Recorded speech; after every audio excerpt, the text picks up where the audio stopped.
25 ans et je suis de Tarbes. Alors là, je suis actuellement en BAPAT, donc je passe cette formation justement pour devenir animateur. Et ça consiste en quoi? C'est libérer l'esprit du vacancier, là, du moins ici. Parce que, bon là je suis en formation, donc je suis en camping. Mais c'est pas vraiment ce que j'aime. Moi, je me vois plus, c'est-à-dire dans une structure scolaire, où je veux plus faire de la pédagogie plus que de l'animation. Être animateur en camping, c'est bien. Franchement, après, il y a de bons côtés, on rencontre plein de monde. Mais une chose est sûre, c'est qu'être animateur ne s'improvise pas. Ça s'apprend, comme moi je l'apprends en ce moment. Comme je dis, quand on est au travail, on ne montre pas nos différences, nos petits problèmes. Voilà, on se les garde pour ici. Donc on est professionnel et on fait le travail qu'on nous demande. Mais néanmoins, l'ambiance est pas lourde, je dirais, mais on n'est pas soudés. Non, je ne veux pas retourner en camping dans tous les cas, parce que je fais cela parce qu'il faut que je fasse un stage. Bon, certes, c'est moi qui l'ai choisi, le stage en camping. Hein. J'étais pas obligé, je l'ai choisi. Parce que bon, après, on apprend beaucoup quand même. Hein. On gère beaucoup de catégories, enfin, les jeunes, les plus vieux, les femmes, les hommes, enfin, voilà, toutes sortes de personnes, selon les âges. Et on passe par toutes les tranches d'âge, voilà, c'est ce que je voulais dire. Et c'est ce qu'il y a de... Et ça, c'est très enrichissant.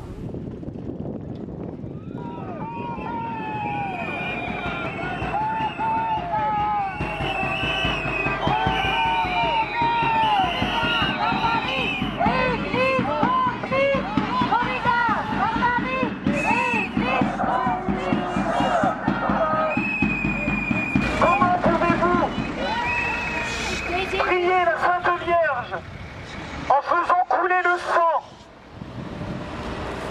La statue est en train de passer devant vous. Comment pouvez-vous la regarder en faisant couler du sang, le sang d'un animal? Alors moi je m'appelle Catherine et j'habite dans les Landes depuis environ 2011. Je suis arrivée d'une façon tout à fait innocente, on va dire. Et j'ai très vite réalisé qu'il y avait des corridas partout.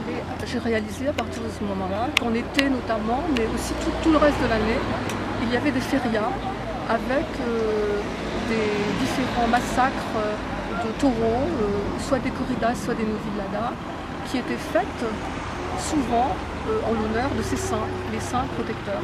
Ce matin, ils ont fait une messe dédiée aux corridas, dédiée aux matadors, qui est remplie, une messe qui est remplie d'aficionados évidemment, et qui se célèbre donc au début de la Feria Mimizan.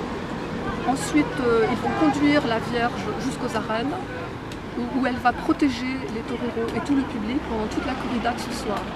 Pour nous, catholiques, mais pas seulement catholiques, on va dire respectueux du vivant, nous sommes très choqués que l'Église catholique, qui est quand même censée défendre une doctrine de paix, d'amour, de non-violence, qui était la doctrine du Christ, puisse aujourd'hui se faire la complice de pareilles cérémonies.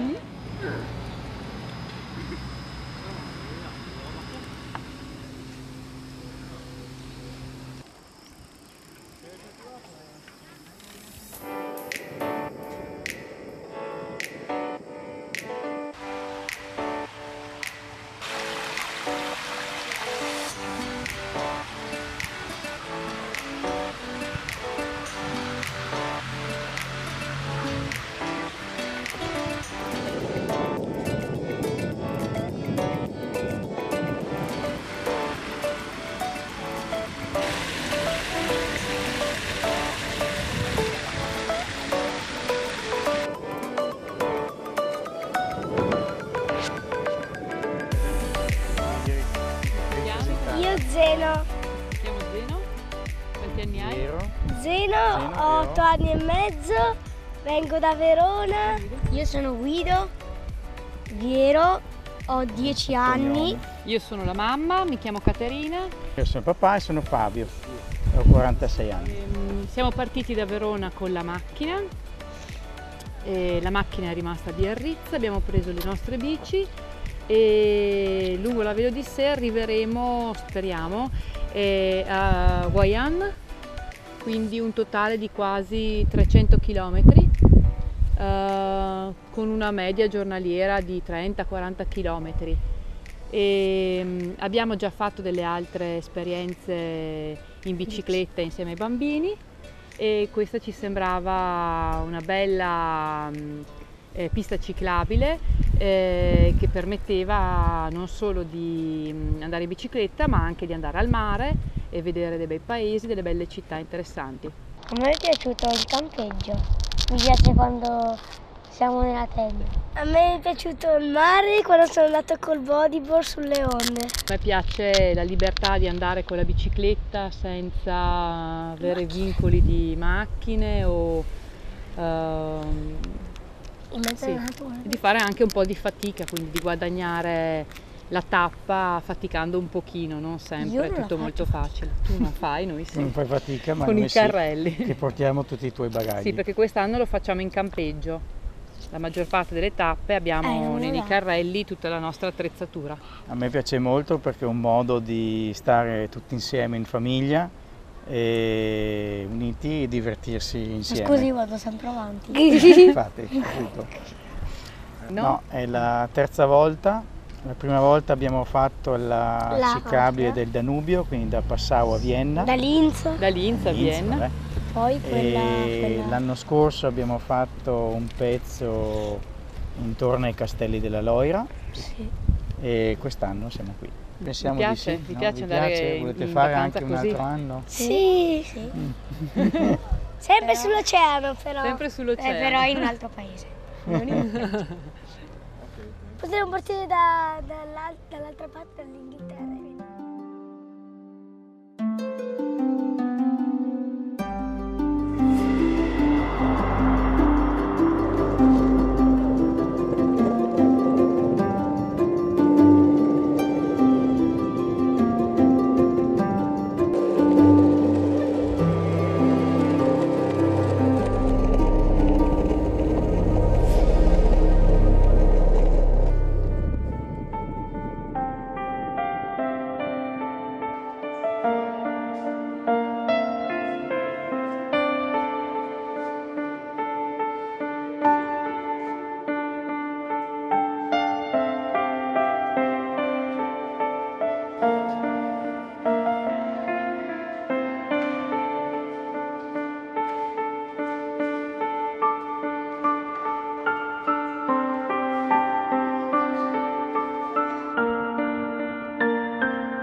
Alors, je m'appelle Joseph Berthier, je suis vendeur en SketchUp à Mimizan.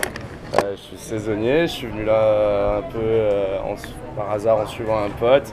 Il y avait une petite envie quand même, une petite motivation, vu que j'ai quand même pas mal skaté. Je fais beaucoup de snow, aussi beaucoup de snowboard, j'ai attaqué le surf, enfin des sports de ride, j'aime beaucoup ça. Du coup au final je suis atterri là, au début c'était mal parti et puis j'ai réussi à avoir le job. Moi j'ai arrêté le skate à cause des blessures, à cause des chutes, etc. J'ai trop fait de chutes. Mais après voilà, j'aime toujours l'univers, discuter avec les gens, de cette passion, c'est toujours un milieu un peu sympa. Et du coup voilà, c'était d'abord surtout pour découvrir le milieu de la vente parce que j'avais fait du bar, du service, etc. Donc de la relation client, mais pas de vente entre guillemets, de skate ou quoi que ce soit. C'est ce qui m'intéressait, je ne me voyais pas faire autre chose en fait d'autre dans la vente qu'un shop comme ça, que ce soit du surf, du skate, enfin mieux de la glisse en tout cas. Et du coup voilà, je suis arrivé là pour l'instant, c'est pour le plaisir surtout en fait. Et puis voilà, rien que le contexte de la saison, etc. ça me suffit aussi à être content. Pour faire une saison ici, je pense pas, tu vois, parce qu'un skate-shop c'est cool, l'ambiance, etc. Après, il faut que je sois speed dans le boulot. Du coup là, je suis quand même souvent posé à attendre la clientèle. En plus cette saison, ça a été une saison un peu compliquée, on n'a pas eu trop de monde. Du coup, tu es quand même vachement là à attendre le client, à vouloir conseiller, à vouloir discuter avec les gens. Et ça, moi, je peux pas. Et je pense que du coup, je sais pas, je vais retourner un peu, tu vois, toujours dans la relation client. C'est ça qui me plaît, avoir un contact avec les gens, etc. Mais après, peut-être dans le milieu de la vente, peut-être dans le milieu du bar encore, du service, mais plus pas ici en tout cas.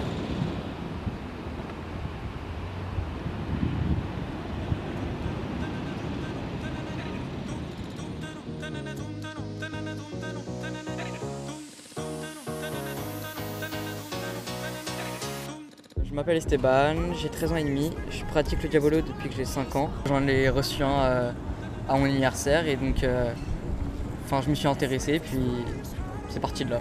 Et ça fait 1 an que je suis dans cette école de cirque. Je l'ai rejoint parce que je faisais du diabolo et à apprendre tout seul, on a vite fini de tout apprendre. Donc après avoir des professionnels à côté de soi pour nous apprendre d'autres figures, ça apporte beaucoup.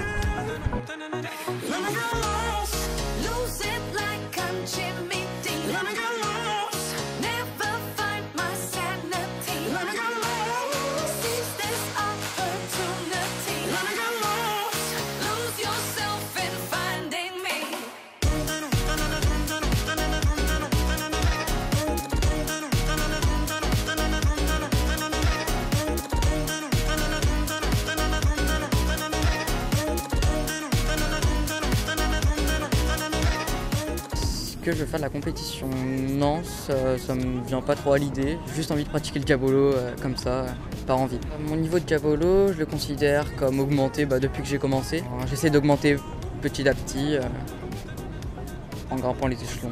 Je fais du diabolo ici pour voir un peu comment les gens réagissent et aussi parce que la place est dégagée, il n'y a pas d'arbres, donc pour faire des figures c'est très bien. Il y a beaucoup à faire encore, oui. J'ai encore beaucoup de figures à apprendre, beaucoup de techniques. Je me considère pas comme un artiste de rue, je me considère comme quelqu'un qui fait sa passion,